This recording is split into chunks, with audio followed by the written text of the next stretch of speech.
భద్రాద్రి కొత్తగూడెం జిల్లా పాల్వంచ మండలం పాత సూరారం గ్రామంలో కలుషిత మంచినీటితో 9 మంది అస్వస్థతకు గురైన సంఘటన కలకలం రేపుతోంది. గత 2 రోజులుగా గ్రామంలో వాంతులు, విరోచనాలతో గ్రామస్తులైతే కొందరు అస్వస్థతకు గురై ఆసుపత్రుల పాలయ్యారు. వీరందరికీ కూడా వైద్యులు చికిత్స అందిస్తున్నారు. ఇక వీరిలో ఒకరి పరిస్థితి విషమంగా ఉండటంతో మెరుగైన వైద్యం కోసం అతన్ని కొత్తగూడెం ఆసుపత్రికి తరలించారు. వీరందరూ కూడా అస్వస్థత గురి కావడానికి కారణం కలుషిత మంచినీరు తాగటమే అని అంటున్నారు గ్రామస్తులు.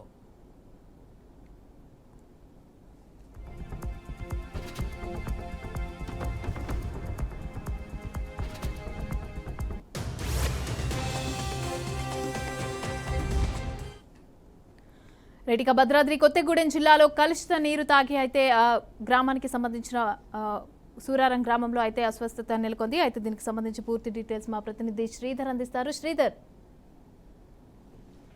భద్రాద్రి కొత్తగూడెం జిల్లా పాల్వంచ మండలం సూరారం గ్రామంలో కలుషిత మంచినీటి జరిగి 9 మంది అస్వస్థకు గురయ్యారు. వాస్తవంగా చెప్పాలంటే ఇప్పుడు మిషన్ భగీరథ వాడటం చెప్పి ప్రభుత్వం అంతా హంగామాగా చేయడం జరిగింది. హంగామా సృష్టించినా గానీ ఎక్కడ కూడా అంటే సరైన వాటర్ ట్యాంకులు కానీ అవి కానీ ఏం క్లీన్ చేయకపోవడం, వాస్తవంగా మనకు వచ్చిన లెక్క ప్రకారం ప్రతి వారం కూడా ఓవర్ హెడ్ ట్యాంకులు క్లీన్ చేయాలి. కానీ ఈ ప్రక్రియ అధికారులు ఎవరు కూడా పూర్తి చేయకపోవడం వల్ల అది కలుషితంగా కావడానికి అవకాశం ఏర్పడింది. దాంతో పాటు ఇక్కడ ఎక్కడైతే గేట్ వాల్స్ ఉన్నాయో ఆ యొక్క గేట్ వాల్స్ కూడా సక్రమంగా దాని యొక్క నిర్వహణ లేకపోవడం వల్ల మురుగునీరు మొత్తం కూడా ఆ యొక్క గేట్ వాల్లో ఉండటం వల్ల అక్కడ కలిసినటువంటి నీరు మొత్తం కూడా స్టోరేజ్ అయ్యి మురికి కాలువగా తలపిస్తున్నాయి. అటువంటి వాటర్ మొత్తం కూడా గేట్ వాళ్ళ ద్వారా ప్రజలకు అంటే ఏదైతే సురక్షితం అని చెప్పి భావించారో ఆ యొక్క సురక్షితమైన వాటర్ ప్రజలు తాగడం వల్ల తీవ్రమైనటువంటి ఇప్పుడు ప్రజెంట్ మా జిల్లా వ్యాప్తంగా వచ్చే విష జ్వరాలు కావచ్చు, వైరస్ జ్వరాలకు ముఖ్య కారణం కూడా కలుషితమైనటువంటి వాటర్ అని చెప్పి కూడా అధికారులు చెప్పడం జరుగుతుంది.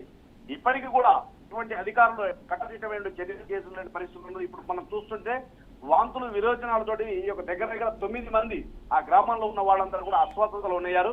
ఇప్పటికైనా కానీ ప్రభుత్వం కావచ్చు, ప్రభుత్వ అధికారులు కావచ్చు, వైద్య సిబ్బంది కావచ్చు ఈ యొక్క పారిశుద్ధ్యం మీద అత్యధికంగా చూసి తగిన చర్యలు తీసుకోవాలని చెప్పి గ్రామస్తులు కోరుతున్నారు. మమత, రైట్, థ్యాంక్ యూ శ్రీధర్.